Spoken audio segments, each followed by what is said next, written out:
Idol, ito pala yung isang project natin last year. So ito yung binili kong sandblasting cabinet. So yan. So pang sandblasting siya yung dry. Tapos kinonvert ko siya na wet blasting o vapor blasting ba ang tawag nila. So yun, marami kasing tatanong kung magkano nagastos, tapos kung anong setup, anong compressor ang gamit. So ito, sinubukan ko lang. So dinisign ko to para hindi na gumamit ng compressor. So yun, wala siyang compressor, kaya okay siya sa mga malilit na shop. Tapos hindi sobrang ingay kasi pag compressor ang gagamitin eh. Tapos kailangan mo talaga ng malaking budget doon. Kasi nagtanong ako dati kung magkano yung setup ng actual na yung ready made na pang vapor blast o wet blast. So yung cabinet niya pa lang nasa 250 plus yung cabinet pa lang. So iba pa yung gagamitin na compressor. Yung compressor nasa kailangan mas hindi daw bababa ng 5.5 na horsepower. So para nasa 60k yon. So ito, budget meal. So ipapakita ko lang. So effective naman. Ang problema ko lang dito yung buhangin na nakuha ko, masyado siyang pino. So parang nasa grade 200 ganun siguro. Pero ang mas mabisa daw yung mga grade 80 ganun. So next siguro bibili ako ng para sa sunblast talaga na media o yung sand na ginagamit. So ito siya, papakita ko lang.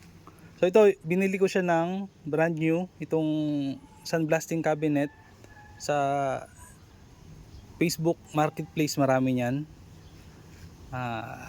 Magkano ba yung gastos ko dyan? 16,000 kasama yung shipping dito. Parang 16,500 yung inabot. Kasama yung shipping papuntang Ilocos. So mabigat yan. Sa 30 kilos yata. Pero pag nabili nyo yan, nakapack siyang ganun. Tapos bubuuin nyo na lang. So pag bubuuin nyo, bilhin na rin kayo ng silicone sealant. So yan. Bali 4 na silicone sealant yung nagamit ko lahat dyan.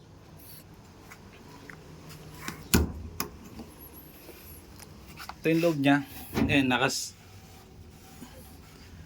may mga silicone sealant yung mga gilid-gilid nya.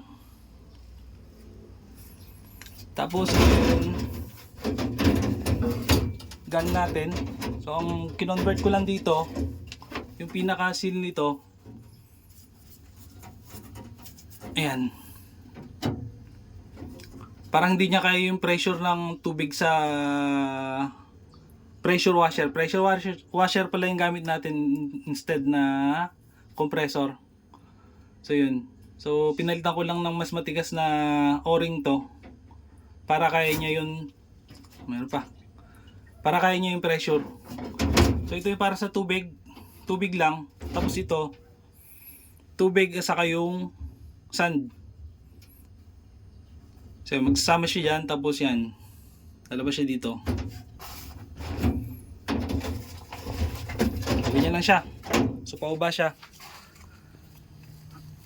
Yan. Tapos ito lang yung pinaka makina niya. Ay hindi, dalawa pala yung makina nito. So ito yung para sa tubig lang, sa yung may malakas na pressure. Yan, maraming sako niyan. Shopee, bilhin niyo na lang yung pinaka malakas. Nasa 2.5. So yan. Tapos ito naman yung dinisign natin. So ito yung pinaka importante sa lahat ng system niya. So dalawa siya.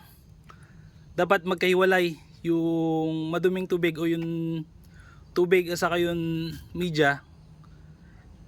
Dito lang siya. Kasi dito kumukuha ng tubig yung pressure washer. Yung pressure washer na yan, kailangan pure lang, wala siyang halong mga debris, yung mga sand. Kasi once na napasukan niya, masisira ka agad yan.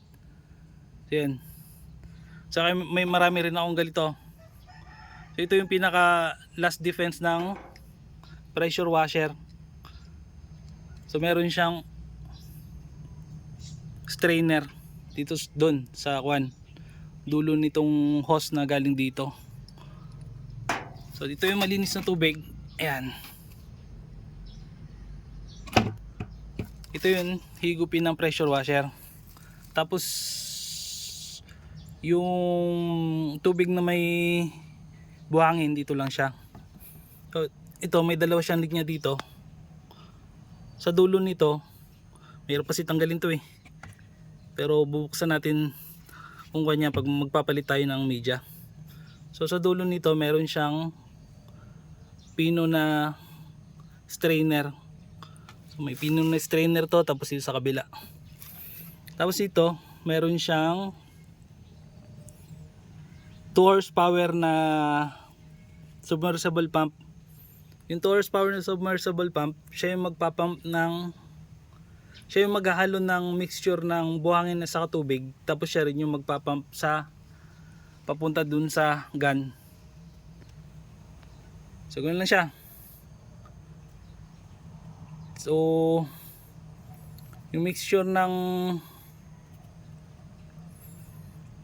tubig sa kabuhangin, so magpapump siya pataas, no? Tataas siya ganun. Sa labas siya dito. Ayan, dire-diretso lang yan pagkuhan. Pero mahina pa rin, mahina lang yung pressure niya. Ang magpapalakas lang sa kanya, yun sa pressure washer. So, yan. So pag pinindot mo to, pag di mo pinipindot, so lumalabas lang dyan yung tubig sa kanyang buhangin. Pag pinindot mo, doon na siya magkakaroon ng pressure. So ganun lang yan.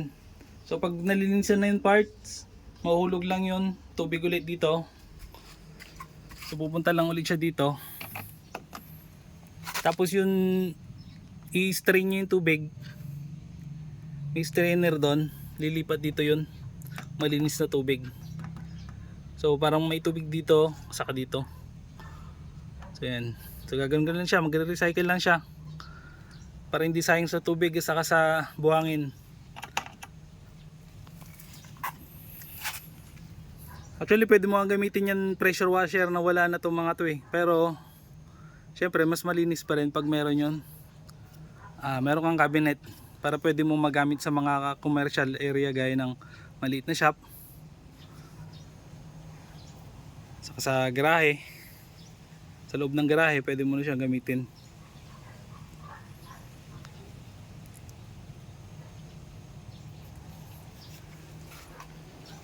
So yun lang. Yun lang yung setup nito. Next time magbibideo ako pag gumawa tayo. Mahirap kasi mag-video dito pag kuwan eh. Wala makikita.